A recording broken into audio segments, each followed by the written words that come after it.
Welcome back to Dream and Destiny. Yeah, many times in our lives we might be in a situation that we have no explanation for.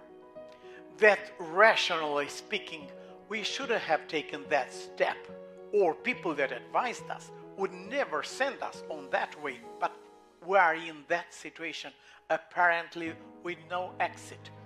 So your question for today: why did Jacob send Joseph to visit his brothers when he knew the way they reacted to his dreams and the way they suspected his father for loving him more than he was loving them?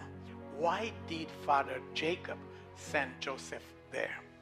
This is the question that we address many times. Lord, why am I here? Why in this situation? And of course we create all kinds of scenarios because of the situation. Sometimes we are so sorry that we took that step, or for the people that advised us to take that step. So why did Jacob send him? It appears that Jacob didn't understand the level of hatred that was in his son's heart. He literally went over the significance of the dreams, and he thought the sons did the same, but far, far from truth. Their hatred grew, as Jesus said. He said, if you hate somebody, it's like killing that person. If you entertain hatred in your heart, it's just a matter of time until you will kill that person. Because hatred doesn't stay, it continues growing like a cancer, and in the end turns itself into a horrible crime. So the brethren were hating Joseph to that level.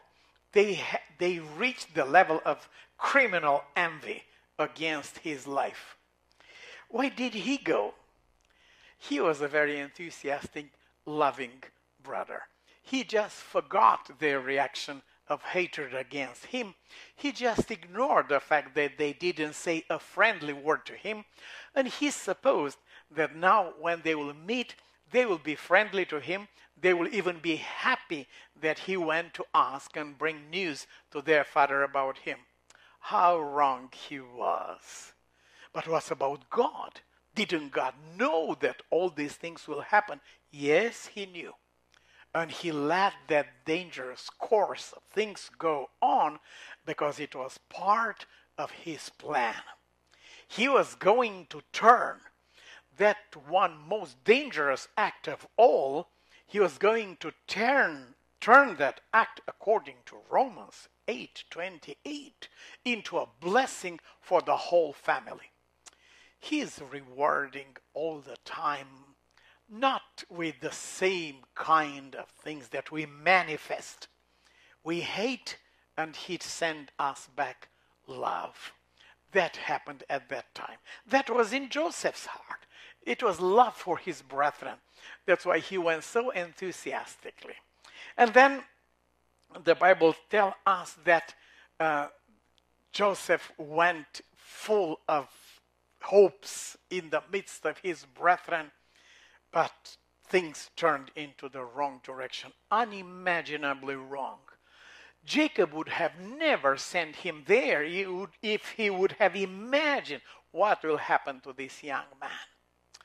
And when you are in a situation like this, like on a hospital's bed, or behind the bars in a prison, or in a place where you didn't want to be, or even to see your enemies there, when you see yourself there, now you ask yourself, and now what? Well, we don't have an answer for that, but God has.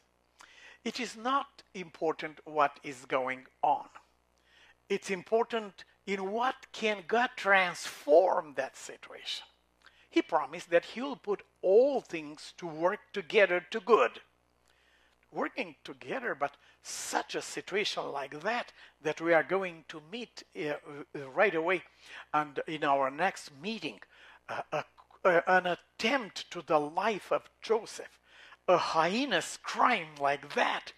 How can an event like that work favorably for the life of Joseph, for the life of the brothers, for the dream of God and Joseph. How can that? Well, we're puzzled. We have no answer. But we know for sure that God has a way. I want to leave you today with the hope that even if you are in the worst situation of your life, the unimaginable one, I want you to just keep in your heart not what is going on, but in what can God transform that situation. This is the gospel. Not things will not stay as they are. Things will end being what God wants them to become. Commit your life to God. Commit your impossible situation to Him. And be sure He can turn all things to good to your life.